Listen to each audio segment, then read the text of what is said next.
AISECT college of technical education Baikunthpur के YouTube channel पर आप सभी का स्वागत है। हमारे लेटेस्ट वीडियोस को देखने के लिए चैनल को सब्सक्राइब करें और बेल आइकन जरूर दबाएं। हम देखेंगे ऑपरेटिंग सिस्टम क्या है, ऑपरेटिंग सिस्टम के फंक्शंस और उसके टाइप। ठीक है, सबसे पहले ऑपरेटिंग सिस्टम क्या है। तो ऑपरेटिंग सिस्टम क्या है? एक सिस्टम सॉफ्टवेयर है जिसको हम ओएस भी बोलते हैं। यह हमारे कंप्यूटर सिस्टम के हार्डवेयर और सॉफ्टवेयर डिवाइस में कॉम्बिनेशन बनाकर हमारे कंप्यूटर सिस्टम को ऑपरेट करने का कार्य करता है। ठीक है, ये क्या करता है? ये यूजर और कंप्यूटर हार्डवेयर के बीच में एक इंटरफेस जैसा कार्य करता है, जिससे हम क्या कर सकते हैं। अगर हम मैं बोलूँ कि सीधे सीधे कि कंप्यूटर को चलाते हैं तो ओएस ही आपको कंप्यूटर इस्तेमाल करने का एक जरिया देता है। जैसे आप गाना सुन सकते हैं, वर्ड डॉक्यूमेंट के ऊपर डबल क्लिक करते हो, 3-4 विंडोज खोल के बैठ जाते हो, कीबोर्ड पे कुछ लिखते हो, कुछ भी कार्य करते हो, तो वह सब कार्य आप ऑपरेटिंग सिस्टम के बिना नहीं कर सकते। ठीक है, तो ऑपरेटिंग सिस्टम हमारा क्या होता है? जो यूजर एक हार्डवेयर और यूजर के बीच में इंटरफेस प्रोवाइड करता है, जिससे हम उसको चला सकते हैं। इसके अलावा यह एप्लीकेशन सॉफ्टवेयर को भी चलाने का कार्य करता है। ठीक है, इसके हम ओएस एक ऐसा सॉफ्टवेयर जिसकी मदद से हम कंप्यूटर को चलाते हैं। जब इसके लिए जब भी हम एक नया कंप्यूटर खरीदते हैं तो उसमें सबसे पहले विंडोज का कोई भी जो ऑपरेटिंग सिस्टम होता है, जैसे आजकल 7, 8, 10 इत्यादि देते हैं, वैसे हमें XP, 7 बहुत सारे वर्जन होते हैं जो विंडोज से हम लोड करवा सकते हैं। दुकानदार से भी बाद में हम सीख करके खुद से भी कर सकते हैं। ठीक है, ओएस क्या करता है? कंप्यूटर हार्डवेयर को अच्छे से इस्तेमाल करने में मदद करता है। ऑपरेटिंग सिस्टम मुख्य रूप से यही काम करता है कि वो कीबोर्ड पे कुछ भी इनपुट लेता है, इंस्ट्रक्शंस को प्रोसेस करता है तथा आउटपुट को कंप्यूटर स्क्रीन पर भेजता है। कहने से मतलब जितना भी प्रोसेस आप कंप्यूटर में कर रहे हो, कोई भी सॉफ्टवेयर चला रहे हो, सबके सब हम किसके द्वारा करते हैं? ऑपरेटिंग सिस्टम के द्वारा ही करते हैं। इस ऑपरेटिंग सिस्टम को आप तभी देखते हैं जब आप कंप्यूटर को ऑन करते हो और जब कंप्यूटर को बंद करते हो। आप games, MS word, adobe reader, VLC player वगैरह, फोटोशॉप, बहुत सारे जो एप्लीकेशन सॉफ्टवेयर है उसके अंदर रहते हो, उसमें कार्य करते हो।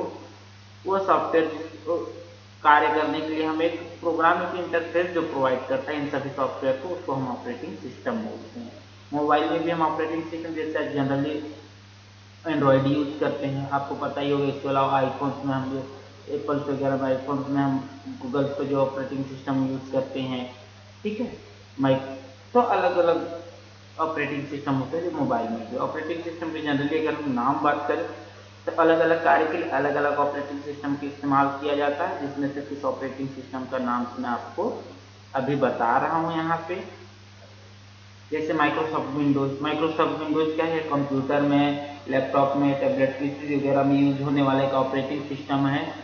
यह single user multitasking operating system है। इसमें हम एक समय में एक आदमी और एक से अधिक कार्य को कर सकता है। इस क्या है? GUI बेस्ड ऑपरेटिंग सिस्टम है।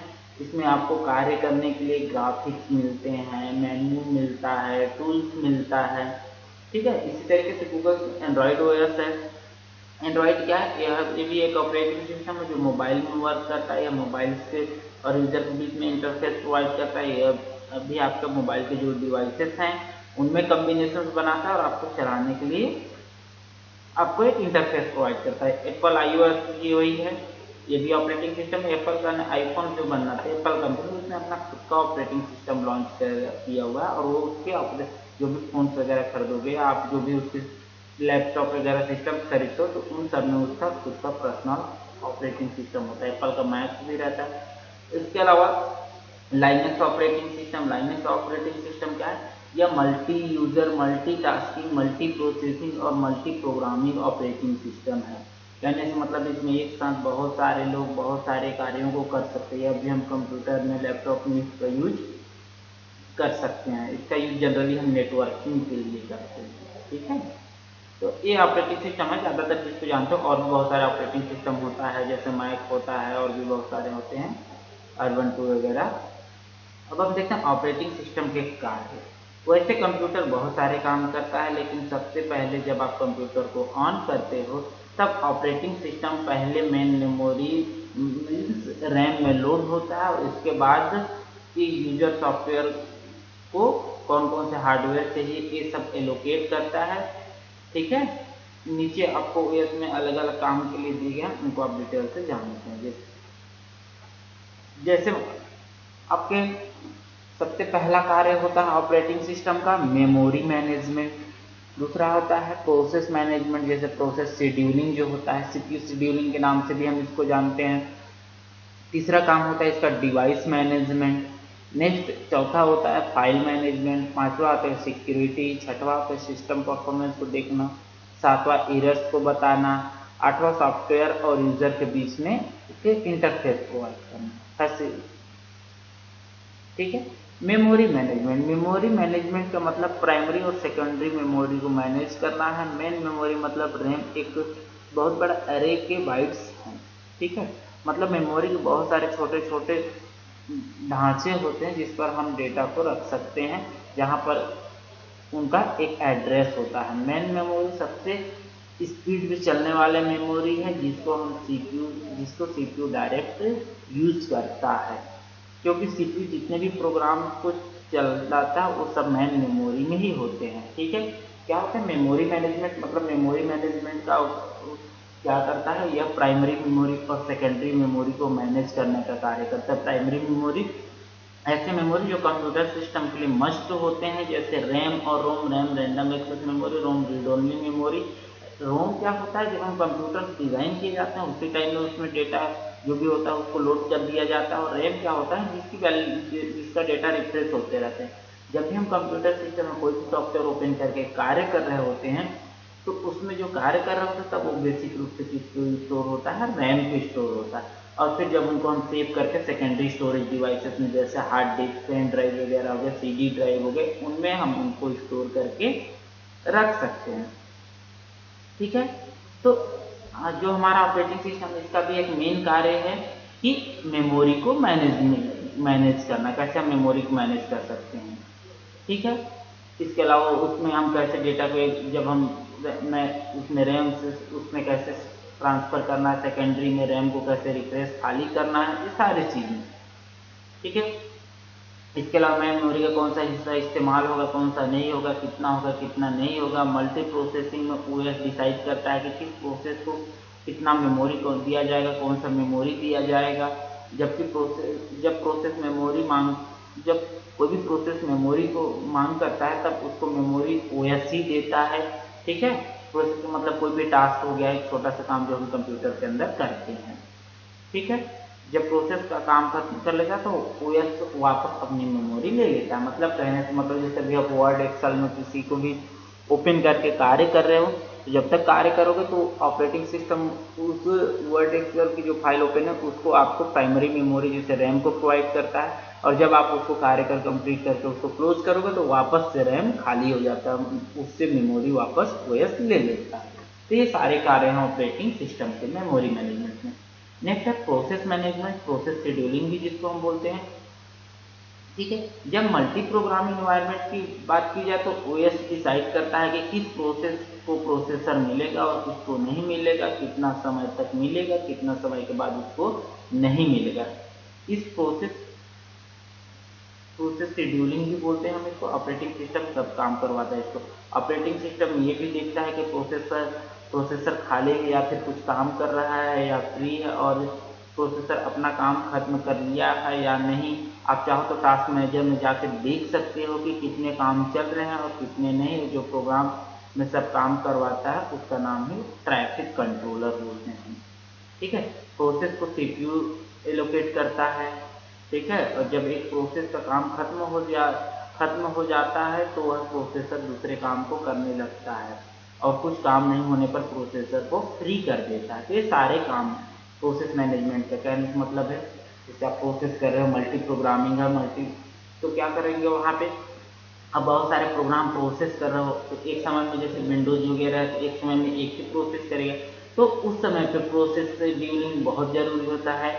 उसमें क्या करता है ऑपरेटिंग सिस्टम, किस प्रोसेसर को प्रोसेस के लिए अभी देना है, किसको नहीं देना है, कौन सा प्रोसेसर कंप्लीट हो गया, या किसको हमको स्लीप मोड में भेजना है, किसको हम डिस्ट्रॉय कर देना है, ये सारा वर्क क्या कौन करता है, ऑपरेटिंग सिस्टम करता है। और जब हम ऑपरेटिंग सिस्टम अगर डिजाइन कर रहे हैं तो ये सारी चीजें हमको ध्यान में रखना पड़ता है।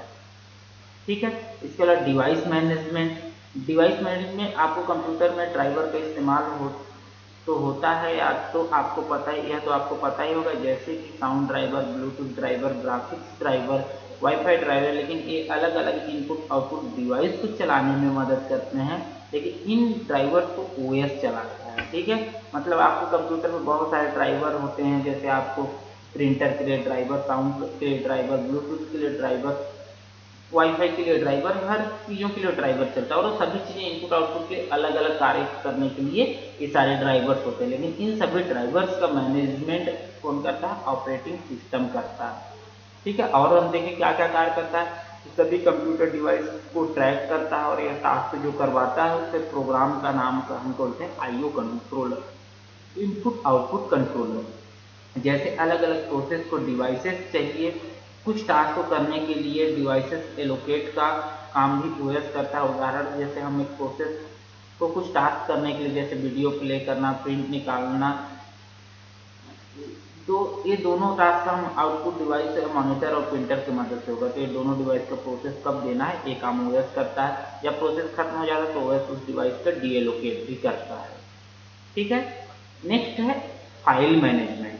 फाइल मैनेजमेंट का काम भी ऑपरेटिंग सिस्टम करता है। कहने से मतलब कौन कौन से फाइल हैं, कौन कौन से फोल्डर्स हैं, उन फाइल्स को डेटा है नहीं है, ठीक है, उनको कैसे सर्च करना है, ये सारे काम। जैसे आप कोई भी फाइल होता है कंप्यूटर में, आप सर्च कर सकते हो, तो उसको खोज कैसे लेता है, तो को मेमोरी में स्पेसिफिक लोकेशंस में उसको एक स्पेसिफिक एड्रेस प्रोवाइड किए रहता है। तो ये सारे कार्य कुछ होते हैं ऑपरेटिंग सिस्टम के, जिसको हम फाइल मैनेजमेंट करते हैं। ठीक है, एक फाइल में बहुत सारे डायरेक्टरीज को एकत्रित कलेक्ट करके रखा जाता है, क्योंकि इसमें हम आसानी से डेटा को सर्च कर लें। तो फिर जानते हैं फाइल मैनेजमेंट में ओएस का क्या काम होता है। इंफॉर्मेशन, लोकेशन और उसकी स्टेटस को एकत्रित करके रखता है, ये सब फाइल सिस्टम देखता है। किसको कौन सा रिसोर्स मिलेगा, रिसोर्स को डीएलोकेट करेगा, ये सब काम कौन करता है, फाइल मैनेजमेंट करता है। इसके अलावा हमारे सिक्योरिटी का काम भी, जो आपके ऑपरेटिंग सिस्टम को ऑन करोगे तब आप सिक्योरिटी देना चाहते हो, या कुछ ऐसे अनऑथराइज्ड सॉफ्टवेयर होते हैं उनको नहीं डाउनलोड वो क्या हो, आपके इंस्टॉल नहीं हो, ये सब कार्य को रोकने के लिए ऑपरेटिंग सिस्टम में सिक्योरिटी भी प्रोवाइड करता है। ठीक है, जब आप अपना कंप्यूटर को ऑन करते हैं तो आपको पासवर्ड पूछता है। जैसे अगर आप यूजर में पासवर्ड दे के रखे हैं, इसका मतलब है कि आपको सिस्टम को अनऑथराइज्ड एक्सेस से रोकता है। जब कंप्यूटर सुरक्षित रहता है, इसमें प्रोग्राम बिना पासवर्ड से कोई ओपन नहीं कर सकता है। ठीक है, ये सारे चीज़ें होते हैं। इसके अलावा सिस्टम के परफॉर्मेंस को देखना कि आपका सिस्टम का परफॉर्मेंस क्या है, क्या स्पीड है, उसकी स्पीड को कैसे इम्प्रूव करना है, ये सारे कार्य भी ऑपरेटिंग सिस्टम का ही होता है। एरर को, जैसे कभी आप कोई कार्य कर रहे हो, कभी कुछ एरर हो जाता है, तो एरर को आपको बताता है कि ये एरर है, तो आप उसको ओएस उस एरर को डिटेक्ट करता है, जिससे आप उसको डिटेक्ट भी करता है और रिकवर भी करता है। आप उसकी रिकवरी सॉफ्टवेयर से उनको रिकवर भी कर सकते हैं। इसके अलावा सॉफ्टवेयर और यूजर के बीच में इंटरफेस, कंप्यूटर इंटरप्रेटर और असेंबलर की टास्क असाइन करता है। अलग अलग सॉफ्टवेयर को यूजर के साथ जो होता है, इस यूजर सॉफ्टवेयर को अच्छे से इस्तेमाल करता है। यूजर और सिस्टम के बीच में कम्युनिकेशन प्रोवाइड करता है। ऑपरेटिंग सिस्टम बायोस में स्टोर होकर रहता है, बाकी सब एप्लीकेशन को भी यूजर फ्रेंडली बनाता है। ठीक है, तो ये सारे चीज़ें ऑपरेटिंग सिस्टम के कार्य। तो इसके कुछ अगर हम विशेषताएं, कैरेक्टरिस्टिक की बात करें, तो ऑपरेटिंग सिस्टम बहुत सारे प्रोग्राम का कलेक्शन होता है जो कि दूसरे प्रोग्राम को चलाता है। ये सारे इनपुट आउटपुट डिवाइस को कंट्रोल करता है। ये एप्लीकेशन सॉफ्टवेयर को रन करने के लिए रिस्पॉन्सिबिलिटी भी ऑपरेटिंग सिस्टम की ही है। प्रोसेस शेड्यूलिंग का काम करता है, प्रोसेस एलोकेट करता है और उसको डीएलोकेट भी करता है। सिस्टम में हो रहे एरर्स और खतरों के बारे में आपको बताता है और उनको आप चाह कर कवर भी कर सकते हो। यूजर और कंप्यूटर के बीच में अच्छा इस्तेमाल तालमेल बनाते हैं। ठीक है, तो ये सारी चीजें ऑपरेटिंग सिस्टम के कार्य हैं। ओके, नेक्स्ट पार्ट में हम देखेंगे ऑपरेटिंग सिस्टम के टाइप। Thanks for watching.